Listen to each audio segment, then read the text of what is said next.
Good morning, TikTok. Eddie here at FICMRepair. Happy Wednesday to you. So, this comment comes in response to another one of my videos, and it's like, isn't it sad that we've been denigrated, downgraded, whatever those words are that start with a D, to a point where it's just like, yeah, I want to build my truck, but I need it to be reliable, as if you're not going to get reliability out of a platform. And I'll tell you, this is largely because I'm about to shoot another video on oil filters, and the importance of using the right one and not having problems. But the book that I read says, "My people perish for a lack of knowledge." The platform isn't the problem.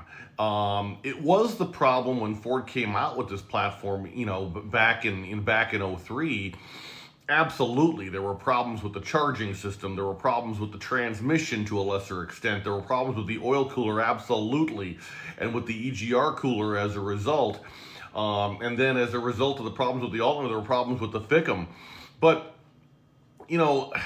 like a lot of vehicles, if you keep your oil changed, you're going to be good. And now we're talking about a 20-year-old platform, and the market has come up with, this is American ingenuity at its finest, guys. We've come up with solutions to these problems. We now have, a transmission kit.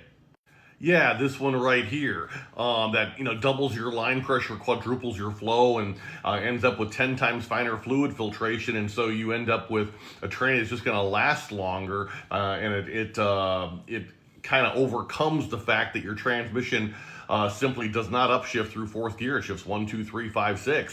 And then as far as the fact that the alternator is woefully undersized, I mean, you got glow plugs that stay running for up to 2 minutes after ignition at 0-degree oil, and it's a 230 amp draw against the charging system, yet the alternator only does 75 amps at cold idle. Well, no wonder you're going through batteries like candy.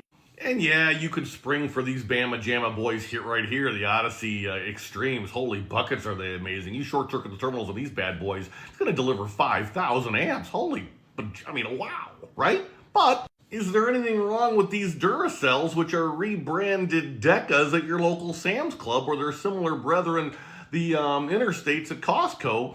No. Are they as good? They're not as good. But are they like sub $150, like $125 or $135 versus the over $400 for the Odysseys? Yeah.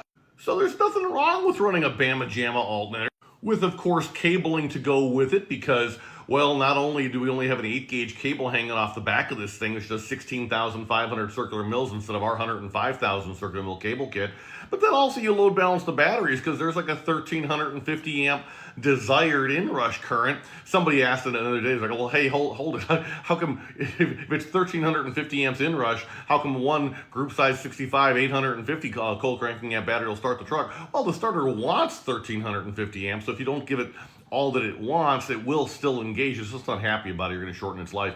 But regardless, there's a 2-aught cable, 111,000 circular mil cable that feeds from the starter to the passenger side battery, but there's only a 2-gauge cable, a 66,000 circular mil cable between the two batteries. And so our cable kit includes a 4-aught, which is a 211,000 circular mil cable between the batteries to load balance them better. And then because electrons travel from the negative to the positive and not from the positive to the negative, we add a 1-aught cable from the block to the driver's side frame, and that allows that Bama Jamma cable between the batteries to do something for us. So now you're load balancing the batteries. For all intents and purposes, they become electrically identical, and so you can stop going through passenger side batteries like crazy, because you got to change them in pairs because they're wired in parallel and not in series.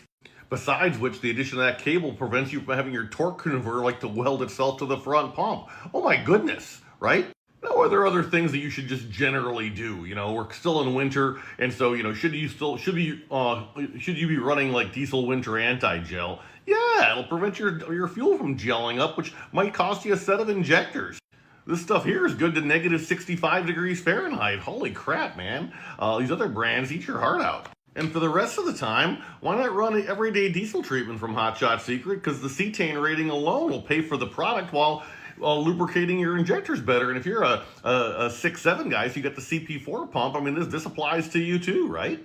And then as far as the whole coolant and oil cooler issues and everything else, you can go ahead and you can get, the IPR full flow coolant filter, and ideally in conjunction with a bypass oil filtration system. And so in one filter head, you go ahead and you You're not bypass filtering your coolant, you're 100% filtering your coolant with every single pass, while adding oil filtration at 2 microns instead of 22 microns. And isn't that a good thing? Your Huey injectors will certainly thank you for that. And if you're running a dual ball bearing turbo, certainly that puppy's spinning at freaking 10,000 RPM. Holy buckets. You think it needs some clean oil? Yeah. But if you do that, then all of a sudden, now the world becomes your oyster a little bit, and you can get longer oil change intervals out of your oil. Especially if you use a product like Schaefer's OTR Plus 1030, it's just a better base oil. And so you can send your oil off to a Blackstone or an AMSOIL lab or whatever and say, hey, how we doing? Can I get more than 5,000 miles? Yes, because you've got better filtration, right? Now, could you go ahead and go, bama jamma here and get the insane diesel filter, it filters at, from 10, progressively from 10 down to a little less than 1 micron. Yeah, you could do that. I mean, that's definitely belts and suspenders. Holy buckets. They get a pretty penny for that. But it's awesome. It filters at double the rating of AMSOIL's filter.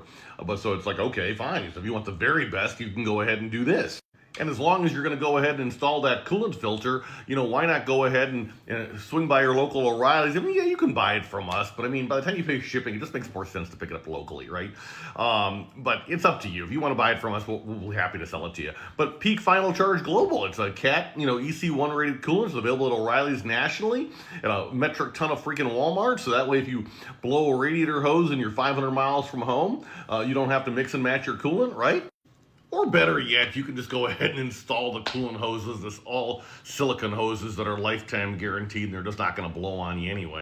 And you can couple that with Mishimoto's degas bottle hose, which has an aluminum Y instead of the plastic piece of crap from Ford that is going to fail on you. No, not on a Saturday when you got nothing going on when it's 72 degrees. And if you want a belts and suspenders things, you can go ahead and drop a couple $100, that's all it is, and get this degas bottle that's aluminum and not plastic, so it's not going to crack on you. And of course, you can take the option to upgrade and get some go fast goodies like Casey's dual ball bearing turbo happiness, which is going to just, oh my goodness, it's rated from stock to 190/30s, so it's not so sensitive to exactly setting up the right metric there as far as, okay, what size compressor wheel do you have versus what size injectors and all this kind of stuff. And you could listen to your buddy down the street who tells you got no choice but to stud your truck. Or you could just start out with an Edge Insight CTS3. And now all of a sudden you're monitoring everything, you know what your numbers are, you have early indication of what the issues are, right? And so now you can hit those issues before they're a problem. So you can say, hey, look, my coolant temp isn't quite, at that 192 anymore. Let me go ahead and upgrade to that Mishimoto 200-degree thermostat. Or, hey, my IPR duty cycle is no longer 23% at hot idle. It's pushing 24, and then 25, and then 26, and then 27, and this is going to cause me a problem. Let me go ahead and take a look at this. Or, hey, my alternator used to charge at 14.4, and now it's at 14.3. Now it's at 14.2. Well, I saw it dip to 12 for a second. Do you think that that's early indication of a problem? Yes. Monitoring is the key. So what I don't want is someone to say that there's no way that these trucks can be reliable. And for the haters that got this far in the video, I appreciate you. Thank you. You're like, oh yeah, so I just do these 12 things, I'll be good. That seems like a lot. Let me go ahead and drop $10,000 in my truck and now it's reliable after I only spent 10 grand on it. You can do that, but I don't want you to think that you have to do that. I'm a big proponent of picking up an alternator, picking up some monitoring gauges, picking up some FICM tunes for fun, why not? Get better fuel economy, do the transmission upgrades, and see what you got. When it's time for a starter, we'll hook you up with a starter. If your coolant hoses are getting a little squishy, right? Let's hook you up with some coolant hoses, right? And proactively take care of it.